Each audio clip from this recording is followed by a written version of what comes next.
three, four. IE Sports Radio. Let's kick it. From the Premier League to the Serie A, we're tracking the beautiful game every day. La Liga, Bundesliga, crossing the map, but we bring it right back for the CONCACAF snap. Yeah, the NWSL is setting the pace, and the MLS is running the race. Shenanigans, we're taking the pitch from the local turf to the global switch. IE Sports Radio, the whistle blows loud. Jess and Big Mike, we're rocking the crowd. Champions League on the Tuesday night lights. World Cup summer's reaching incredible heights. From J-League to Liga MX in the sun. College pitches where the legends begun. If the ball is rolling, we're breaking it down. The biggest soccer show in the whole Shenanigans, we're taking the pitch from the local turf to the global switch. IE Sports Radio, the whistle blows loud. Jess and Big Mike, we're rocking the crowd. Jess and Big Mike. Shenanigans, we own the pitch.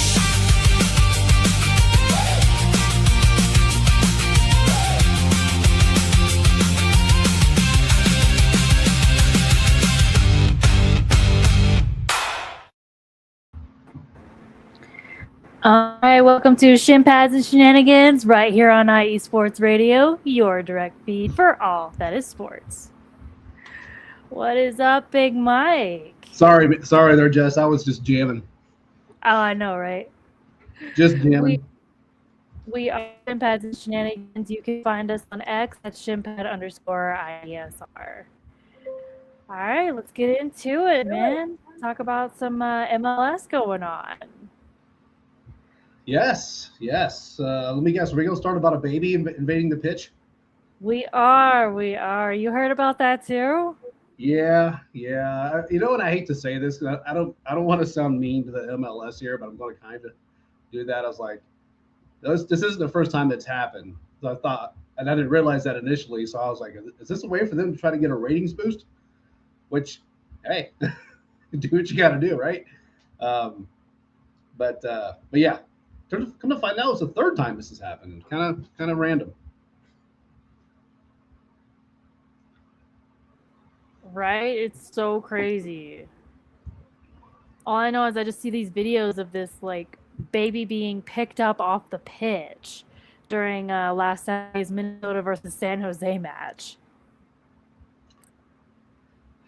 Yeah, I mean, heck, in other parts of the world, you might have thought someone threw their baby onto the pitch, but again, that's bad. But yeah, not the headline. I don't think any of us thought we'd be starting with this week.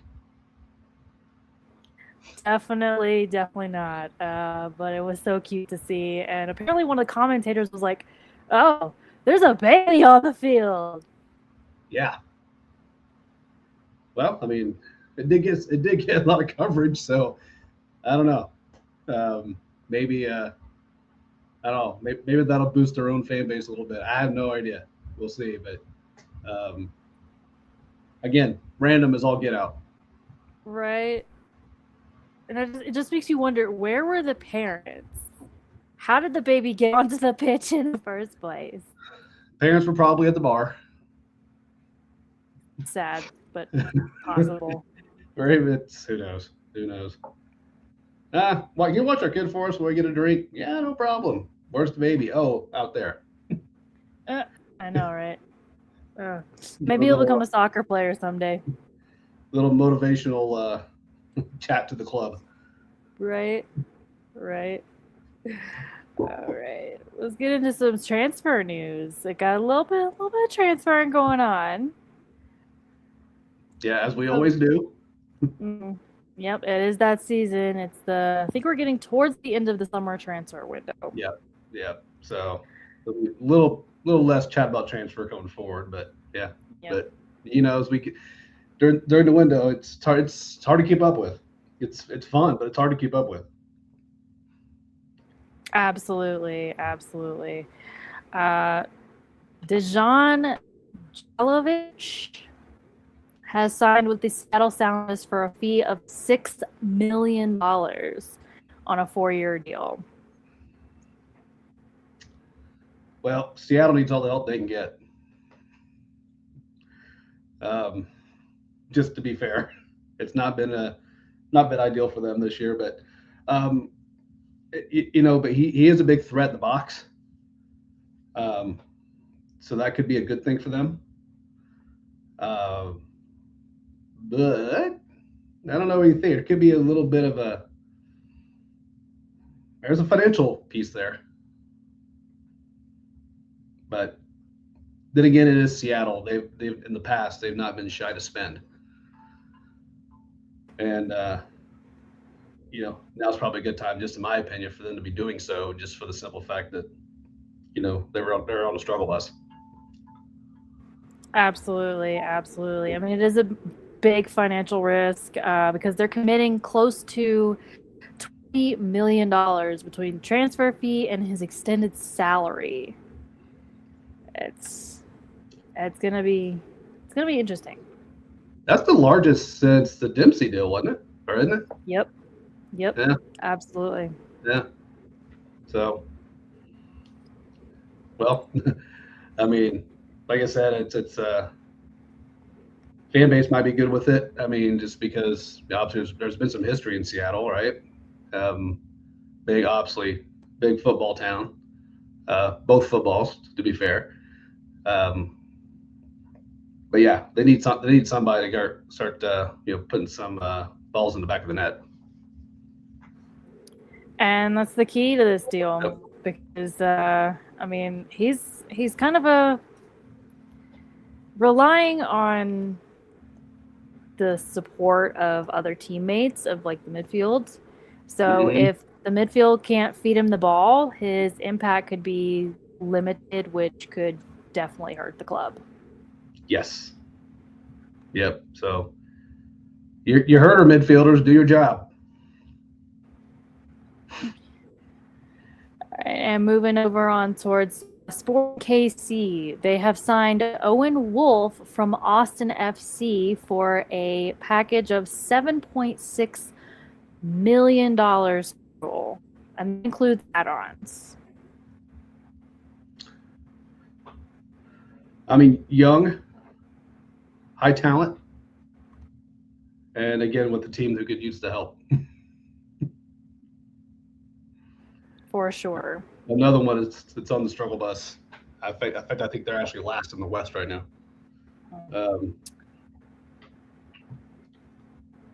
But the dude's talented. Absolutely. But he's also coming off injury as well, so we'll see. We'll see how that shakes out. He's young, so could be some upside here for a team that could really use a lot of upside. Mm-hmm. And since he is occupying an under 22 initiative spot, that kind of frees them up to trade Dijon, who we just talked about. Yep. So, and this is kind of upcoming for this kid. He's son of the Kansas City's legend Josh Wolf, so he's pretty much already going to be have a following from the get-go. Oh, absolutely right. Absolutely right. Hopefully, this is a good one. I know, right? Yeah. That's one of the downsides is the pressure because of this record fee, Yep. And he missed a significant time this year because of injury. Yeah, that's the other side of the deal, right? Yeah. You try to look at it, like I mentioned, from the positive perspective. He's young. So you're kind of hopeful that his body can recover and heal properly. And we've seen that, across all sports, especially with some of the younger ones have healed maybe a little faster and have actually went out and been every bit as good, if not even better. So hopefully that's the case. That's the case for him. I mean, I guess, like I just said, he's got enough pressure on him as it is. So. Yep. We'll see. Yep. And I know KC's hoping so because, like I said, they could use the boost. Yeah. Moving on into the USL before we take a quick break. Kind of a USL MLS transfer. A little bit of transfer news from there. Republic FC have transferred a player whose nickname is Chibi, because I can't pronounce the rest of his name, to Houston Dynamo. Thoughts? I think it's one of those deals. It's not a huge risk. One of those low risk, high reward deals to me. Got some experience behind him. Solid pedigree. So yeah, I mean, I don't think, and I know that there's some undisclosed things here as of now, but you got a guy with some big potential and has some experience with them, and then it doesn't. Yeah, I don't know. This is another wait and see one, I guess, but I think on the surface, just on paper, okay, let's see where it goes. Yeah, it's definitely one of those wait and see ones because, I mean, those of you that don't know, he is technically a professional, full-fledged professional, but he is integrating through Houston Dynamo second squad. Right. So you're gonna have to be patient, guys. If you've been excited to see him transfer. Yeah, exactly. You're not going to see him right away. But who knows? Unfortunately, if things dominoes fall a certain way, you might see him sooner than you think. But no, that's kind of where I'm going. I mean, I think the upside's there, just not going to be an overnight type of deal. Exactly. All right, we are going to take a quick little break here. In the meantime, check out this promo of one of our shows, Dirt and Diamonds. We'll see you guys after the break. You've been watching Shin, Pads, and Shenanigans right here on IE Sports Radio, your direct feed for all that is sports. See you after the break.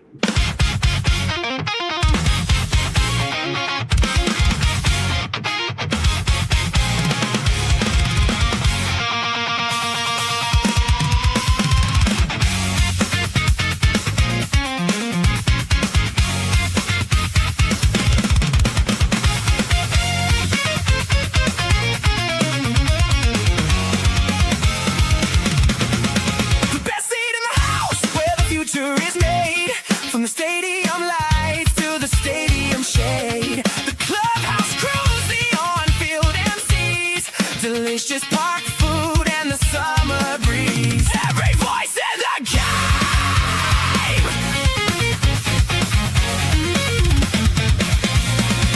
Catch Dirt and Diamonds every single week. The California League coverage that you seek with Larry B and Freddie B. IE Sports Radio is the place to go.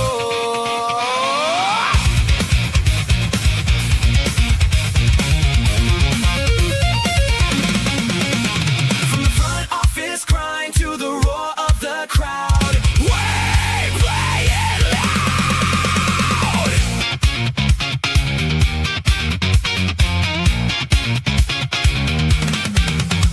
The grind, the game, the minor league life. Dirt and Diamonds on tonight.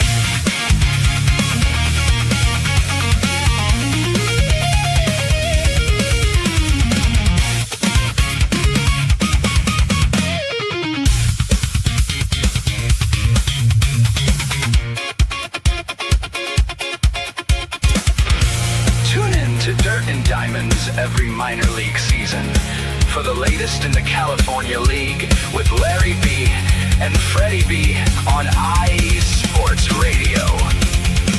Keep that dirt flying, and we'll see you next pitch.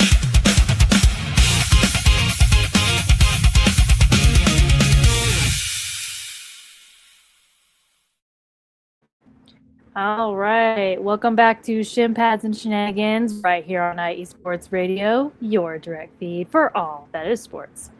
That was the promo for one of our shows, Dirt and Diamonds. If you like baseball, you can watch them every single week right here on IE Sports Radio, your direct feed for all that is sports. Yes, very good show. All right. Let's get into the Premier League. So how was that match day one for you? We talked about it last week, and there were some matches I had my eyes on, and didn't really disappoint. Although maybe some of the results did, just because they should have happened the way they did. But a solid week one. There's so much to go. A lot's going to happen. But I'm just glad we're back. I'm glad we're back. Absolutely. Yeah. You and I both said it's Arsenal. That's kind of who we think going in. So far, they're not proving us wrong. It's early. But not to get too far ahead of ourselves here, but I remember saying last week, I'm really interested in the Newcastle-Liverpool game, because I'm really interested to see how Newcastle looks this season. And in a match, they should have had 3 points. And just to flub it away, give it up a PK, basically right before they're going to blow the whistle. So that was painful I'm sure, for Newcastle fans. I'm sure. Yeah. I'm sure. Wow, way to flub that up. Right. You're playing well. You get the lead, and Liverpool comes back and equalizes, and literally 3 minutes later, you go right back down and score. It's Newcastle got this. Newcastle's gonna pull this one out, until they didn't. Yeah. So there's some youth there. They're gonna make some stupid mistakes. Case in point. But no, we'll see. A long way to go, and I saved this just for you. I think certain fans here of this particular club will be, it's all wadded up. Wonder why. I actually can be happy for a week. We'll see. For a week. For a week. They almost gave that away too, but hey. Right. There's some exciting matches to be. Without rambling too much, right? There's just a lot of energy, a lot of There's some good ones. There's obviously some ones that wasn't so great, but you're gonna find that no matter what. I was overall pretty. Yeah, I'm glad we're back. Same. Unfortunately, I did miss the first Man City match of the season because my alarm didn't go off and we woke up late, and I had to rush my husband out the door because he had to work. And No. I woke up late. We woke up 6 minutes after he was supposed to have left, so he was 15 minutes late to work. Whoopsie. So, oops. Whoopsie. Not really too terribly surprised for Man City, but what really kind of surprised me was Hull City. Yeah. Hull City's match against Man United. I was saving that before because there's a story there. Yeah, there's a little story there. Yep. I didn't watch it, but man, they won 2-0 at home. Yeah, obviously you look at the surprises of the first weekend, and that's front and center, and it's even gotten more spotlight because of the story after the fact.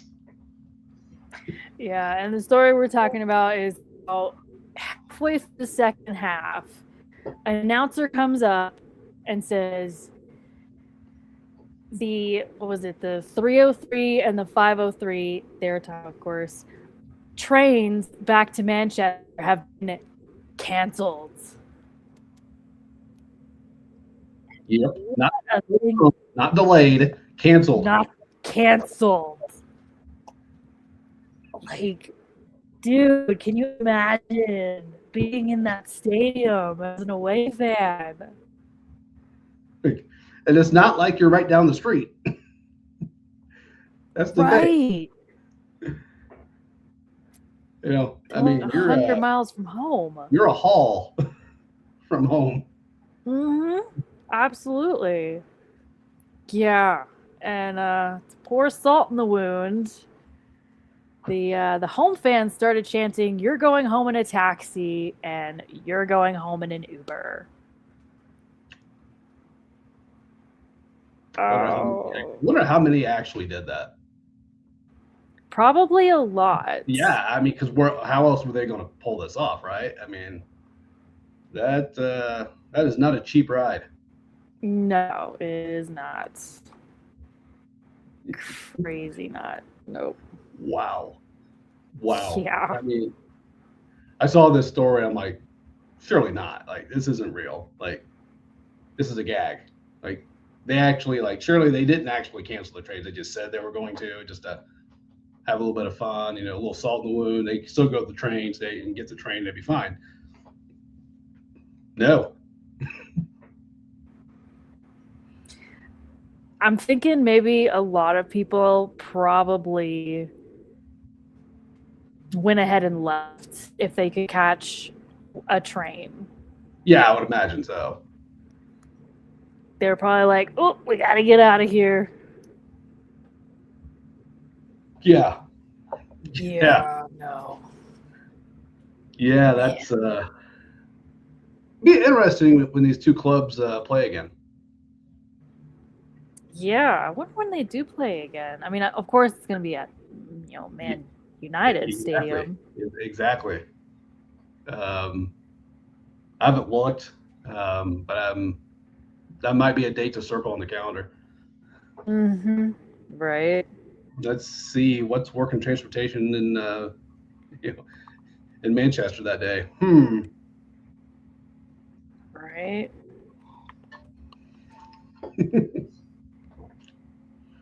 It looks like it's April 10th. Oh well, it's obviously that's a ways away, but I don't think it's going to be forgotten. Oh no, for sure no. For sure no. Are you surprised that Leeds won against Nottingham Forest? Honestly, no. I'm not really shocked by that. Would I have picked them per se? I'm not so sure, but no, that one didn't shock me too much. I figure like Nottingham Forest would have tried to fight a little harder. Yeah. I mean, I didn't watch. Obviously, just kind of read up on it, and it was kind of the same type of deal. Like, felt like they left a little something on the pitch. But no, I mean, and here's the thing too, Jess. I mean, to be completely honest with you, like, and I always feel this way, and I say it across all sports. You know, the first week, I always feel there's a lot of parity. You know, you're coming off summer, you've been doing, so we're coming up World Cup and whatever, and you're getting back in the groove. And I've always just felt that week one is, for us fans, we love it. We're thrilled. We're glad it's back. And all that. But just sometimes that first week, especially in this game, it's like you just don't see a team like put their best, pardon the pun, their best foot forward. And you'll see teams, you're like, how did that happen? And then they come back the following week or maybe 2 weeks later, whatever, and they're like, all right, we're good. So yeah, I don't. Yeah, again, for those clubs who lost, it's fine. You're fine. There's a lot to go. But yeah, I mean, maybe a mild surprise, but nothing to me. It was like, I think if anything, it was the Man United loss, and the way they lost. Yeah, absolutely. But what about the Brighton versus Aston Villa match? Yeah, there was the other one too. That was number 2 for me. I think I just I think for me, kind of coming in, I thought, Man United coming off third place last year. I'm like, I guess I just was thinking they might carry some of that going in, and then just to lose the way they did. I think that's what got me. But yeah, Aston Villa, and yikes, that would be like 1A or 2 from however you want to rank it. Yep.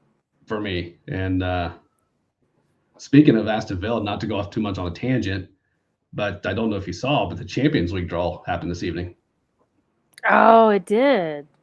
So we'll probably touch on that more next week. But woo!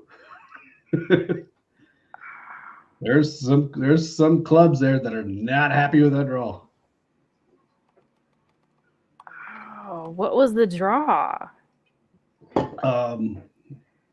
Give me a sec. I can pull this up here briefly, or if you give me a second, I'll pull it up. I just saw it maybe 30 minutes before we came on air, and I just did a quick look through it. I think Liverpool fans are pretty happy. Barcelona fans are not. So I'm looking at the results of this league phase draw. And I'm still kind of new to Champions League. It just looks like Man City's got and it's got a block of 8 teams that they're supposed to play. Mm-hmm. That's it. Yep. So Aston Villa starts off with PSG and Barcelona. Oh, that's not nice. No, it is not. It is not nice. Oh, Yeah, that is so not nice. that's just not fair. Right. So they get Barcelona gets PSG and Man City Yep. to start off. So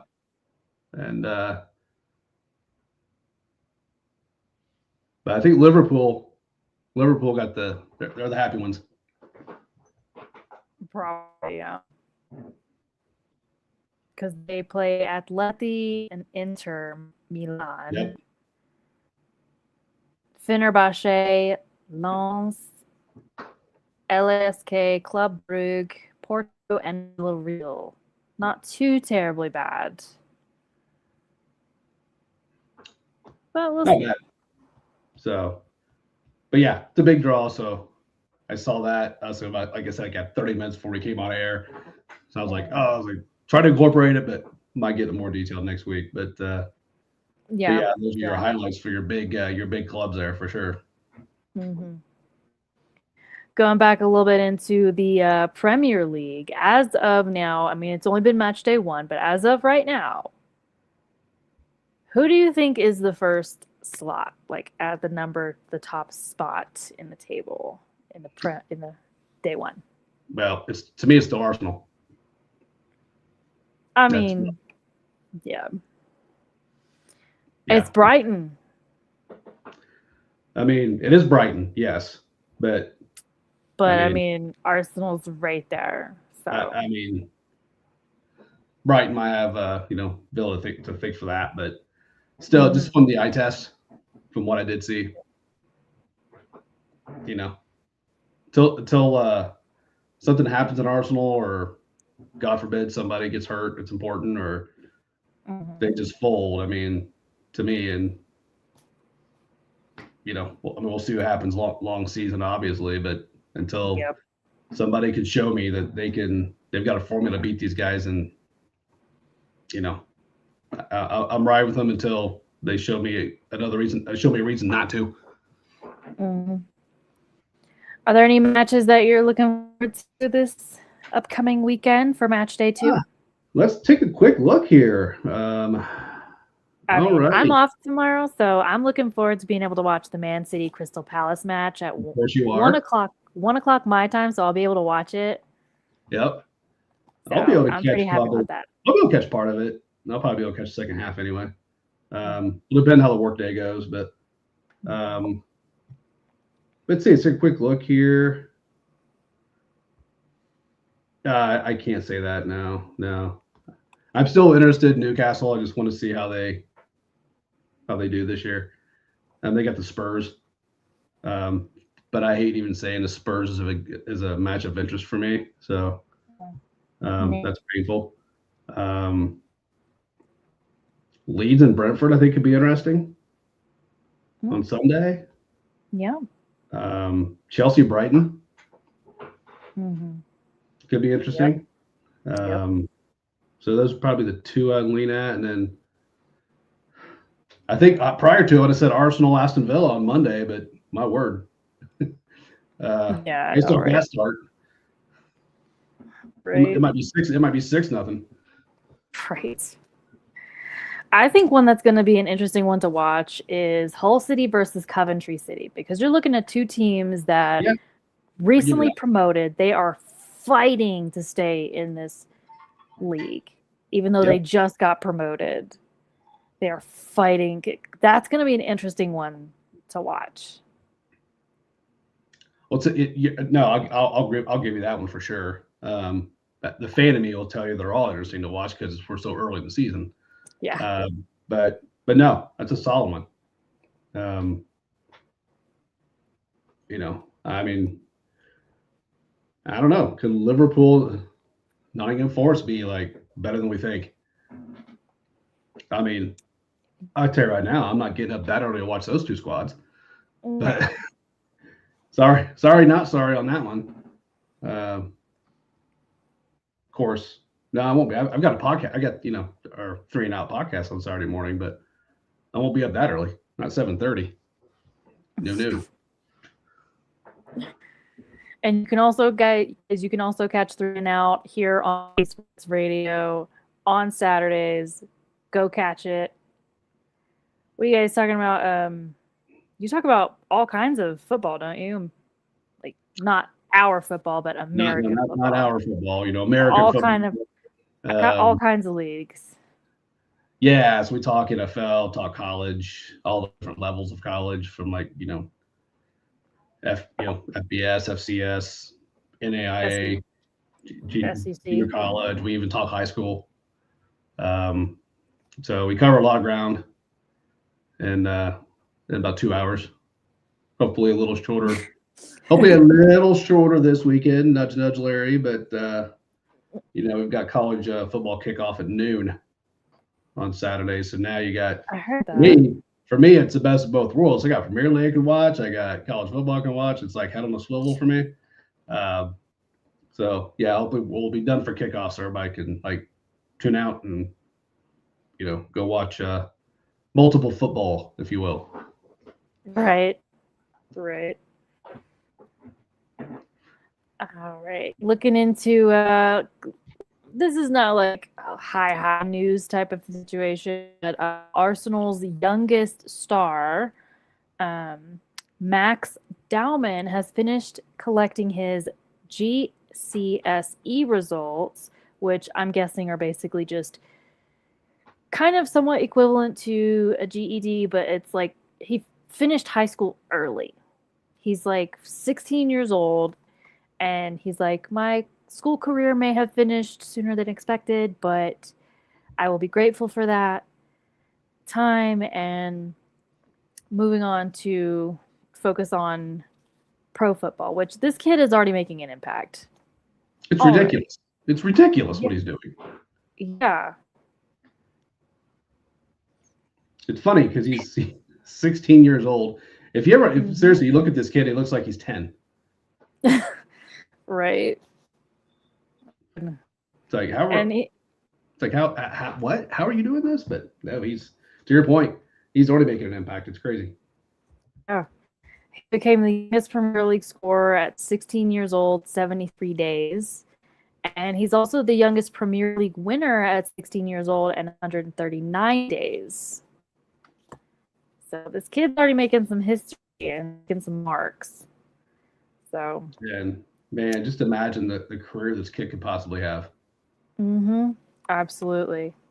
I mean, we don't want to get too far ahead of ourselves here, obviously, but I mean, for the impact he's making now, just imagine what he could be doing in 4, 5, 10, years, assuming you know stays the course and health and all that good stuff. There's a lot. It's gonna be something could be a start of something pretty special.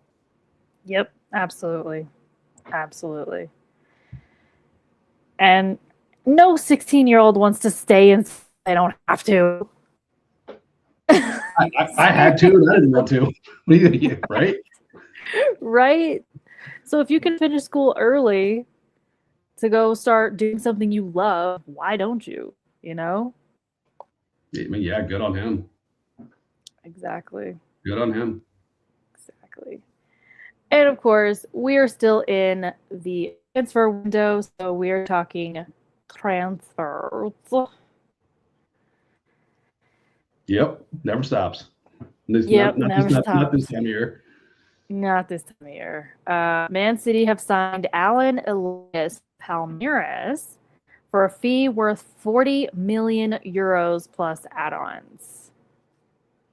All right, so I'm going to ask you, Man City fan, how you feeling?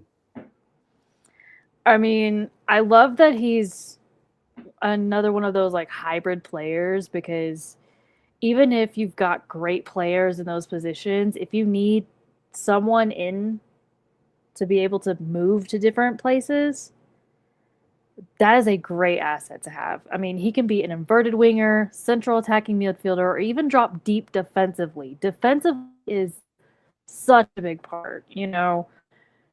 Absolutely. And I get the good defense is good offense. I think that's what the saying goes. I keep forgetting. But it's an amazing asset to have, because if a player in the defense becomes injured during a match, he can slide into that spot and help defend. I mean, I get it. We all love players like Holland, who, by the way, for you non-City fans and Norwegian fans, just about to ask it. Cut his hair. His hair is as short as yours now. Actually, I think I got more hair than he does. Mine's just a little messy at the moment. Yeah, you have more hair than he does right now. Okay, so I hate to keep sidebarring here, but this is funny. Did you see the video of the FaceTime call with him and Zlatan? Mm-hmm. Zlatan was like, "Did you lose a bet?" He's like, "You know what? Erase my number and block me. I don't want to talk to you again." I mean, Zlatan being Zlatan, of course, right? 100%. Yeah, 100%. yeah. We joked about it in our group chat, and we're like, "Yeah, man, all the women in England and Norway just cried." Mm-hmm. Yep. Absolutely. Ugh.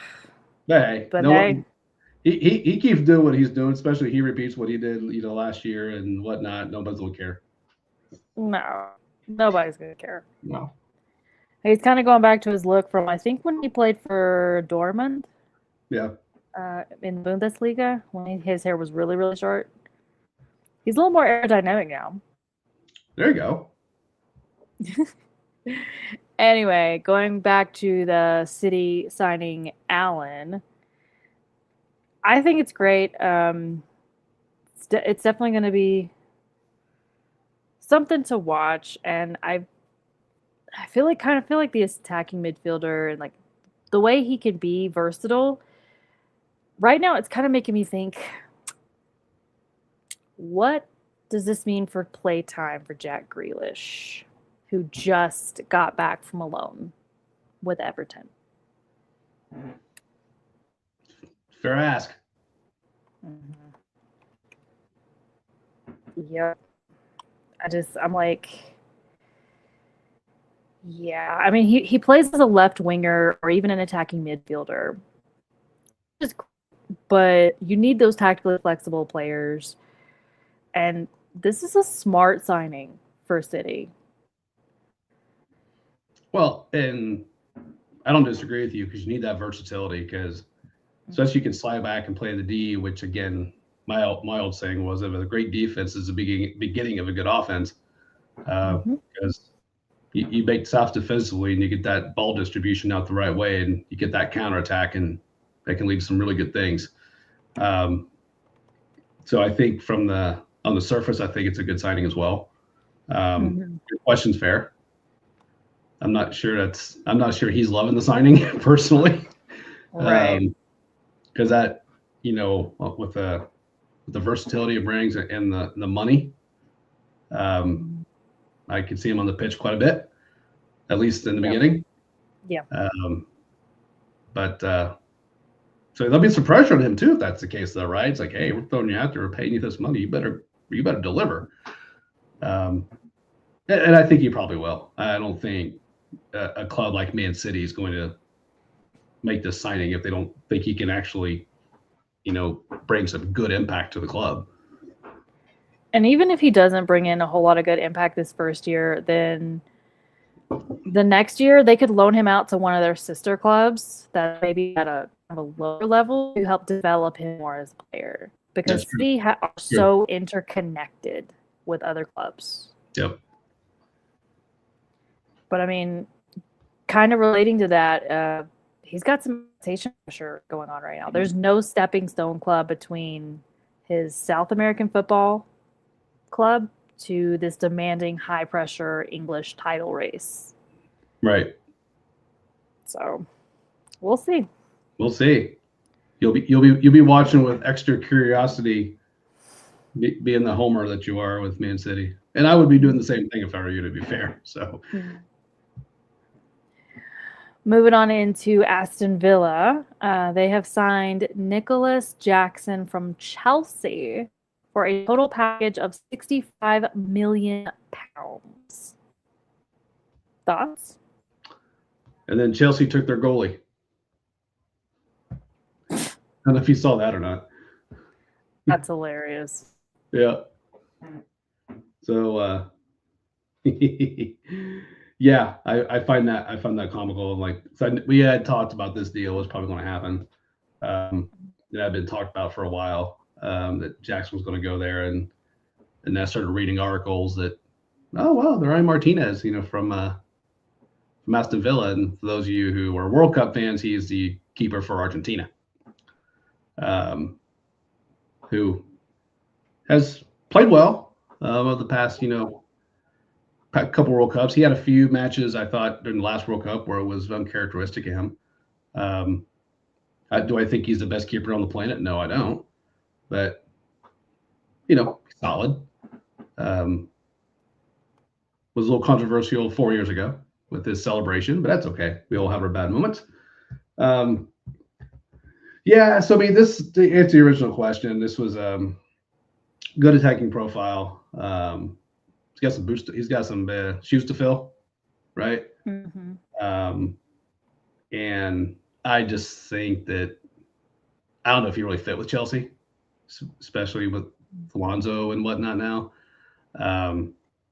So this could be one of those deals where it's like, okay, go to greener pastures. Might work out, might not. Yeah, I mean, we'll see. Yeah, We'll see. I mean, he's definitely been inconsistent, so I don't know that, this is going to be. I mean, obviously we've seen what Aston started out. It's atrocious. So I guess you look at it that way. They can't get much worse from that start, so maybe it can only go up. But yeah, I mean, I don't think Chelsea fans are losing any sleep over it. No, probably not. Kind of relating to some transfers here and kind of going back to the Jack Grealish conversation, but is it possible that Sunderland could land Jack Grealish for a loan this season? Well, I'm always of the thought process, and in this beautiful game of ours, anything is possible. Not always likely. Not always likely. But anything is 100% possible. Always possible. Yeah. Mm-hmm. Anything is possible. Yeah. We'll see. I mean, technically, yes, they could land him.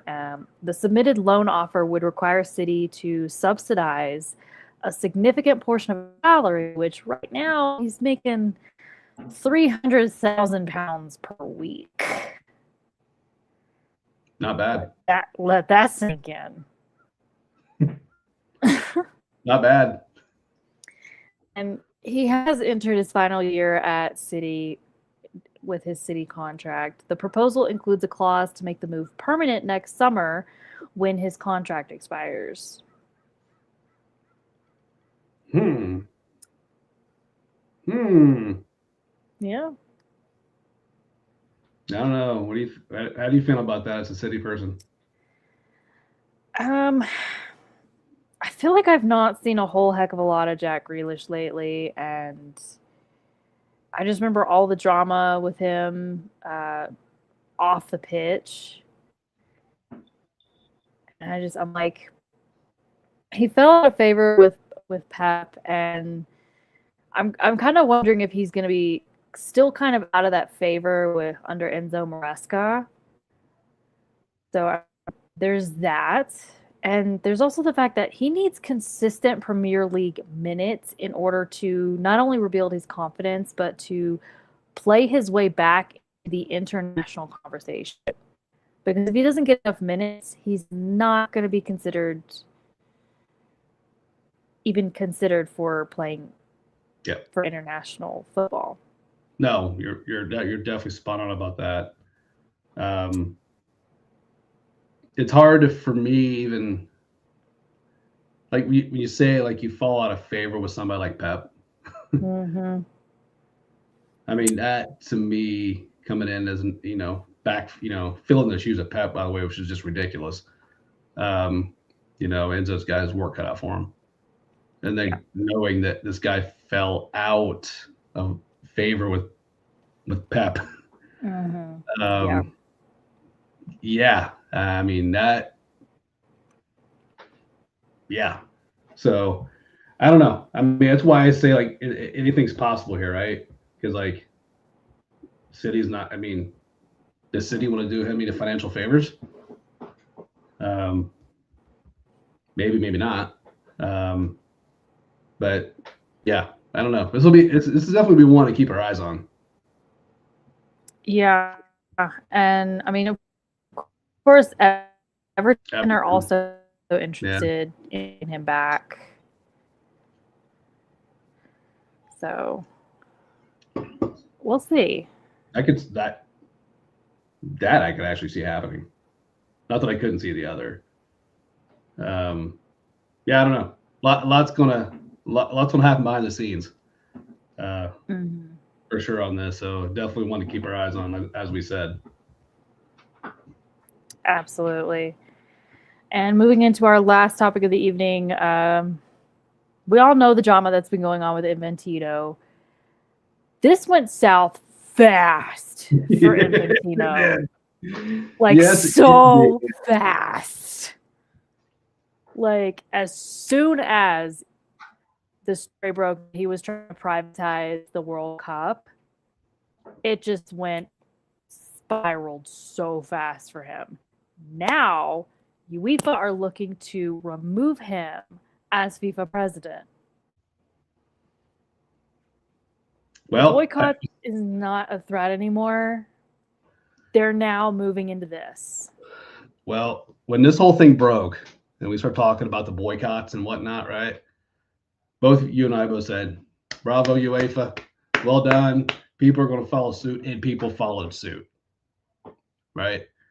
Let's not forget that little detail that, another high-ranking board member under him was let go because of the whole telling him, like, this isn't the way to do this, man. Like, it's going to backfire on you. Don't do it. Don't do it. And he tells him to get out. And then this happens, and now UEFA's looking at him out. There's going to be more that's going to come out on this, in my opinion, except for Argentina, because they love him. Wonder why. Right. This, you and I have said this for weeks now, and it needs to happen. He needs to go. Just for the betterment of the beautiful game, right? I mean, this whole thing is just wreaked corruption from the get-go. And the absolute last thing that we need in the entire world right now, and we don't get political on the show, as we know, but entire world, the last thing you want is our game to have the look of even a smallest look of corruption on the surface. Mm-hmm. Mm-hmm. Yeah. And mean- it's crazy, you know. And UEFA are trying to declare a vote of no confidence. We see this in movies Yeah. where they vote no confidence. This isn't Yep. happening in real life. Yeah. And it's so crazy because, like, 3 of the 6 global regional confederations are actively coordinating a joint vote of no confidence. Now, this is just insane to be thinking about. Even European football associations are systematically revoking their formal letters of support for his upcoming Mhm. re-elections. Yep. Yeah, he's in a lot of trouble and he knows it. Yeah. So he is trying to do everything he can behind the scenes to schmooze and probably bribe and anything else you can think of in there to somehow keep a spot. This is just growing and growing. So yeah, I mean, I'm not to beat a dead horse here, but he needs to go. And He does. FIFA needs somebody new, and Yeah. just right the ship. And we've got so many great, you know, obviously we just ended, you know, the men's World Cup. We got women's coming up. We got Euros and so many great tournaments on the horizon.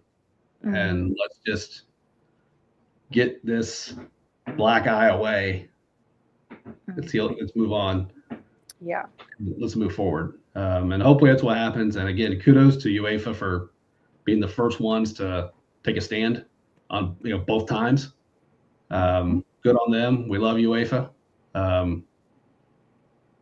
So I'm cautiously optimistic. I'll put the emphasis on caution. And we all know how things go. So I'm cautiously optimistic the right thing takes place.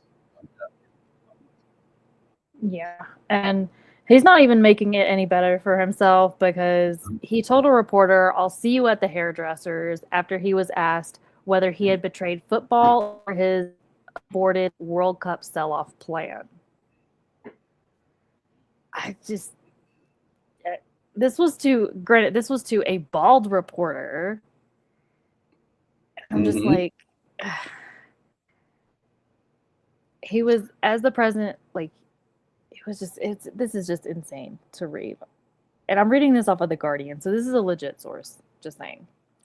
No, fact.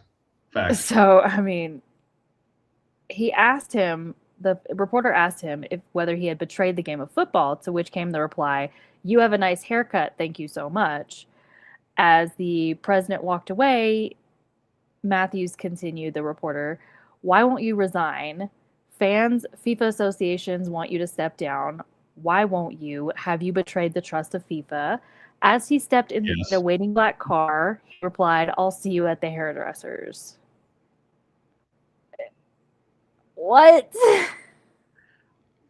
Well, and that just, to me, on the surface right here, right, that shows me 2 things. He truly doesn't care about what we all love here. He loves lining his wallet. Granted, we all like to get a little fat in that regard when we can, don't get me wrong. Yeah. But, you know, he's doing it for himself, and that just he just seeing him and just seeing how he's handled himself ever since all this came down. He might as well just hold a sign above his head that says, "I'm corrupt." Yeah. And I which is agree. why he needs to go. He needs to be done.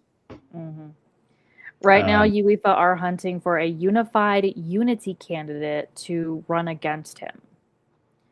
Now, the deadline for the rival candidate to enter the presidential election is November 18th. So we'll see what that comes up with.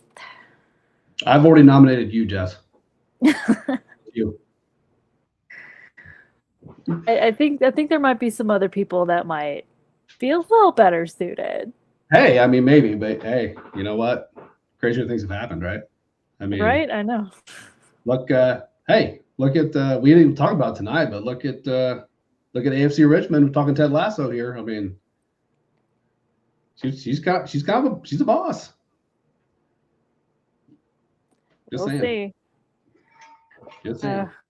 We will see what happens with all of that. That is some drama that will continue to unfold over the next few months. But yeah, you guys have been watching Shin Pads and Shenanigans right here on Sports Radio, your direct feed for all that is sports. We will see you guys next week. See you Thursday. 1, 2, 3, 4. Sports Radio. Let's kick it. From the Premier League to the Serie A, we're tracking the beautiful game every day. La Liga, Bundesliga, crossing the map, but we bring it right back for the CONCACAF snap. Yeah, the NWSL is setting the pace, and the MLS is running the race. Shin Pads and Shenanigans, we're taking the pitch from the local turf to the global switch. Sports Radio, the whistle blows loud. Jess and Big Mike, we're rocking the crowd. Champions League on the Tuesday night lights. World Cup summer's reaching incredible heights. From J-League to Liga MX in the sun. College pitches where the legends begun. If the ball is rolling, we're breaking it down. The biggest soccer show in the whole Shin Pads and Shenanigans, we're taking the pitch from the local turf to the global switch. Sports Radio, the whistle blows loud.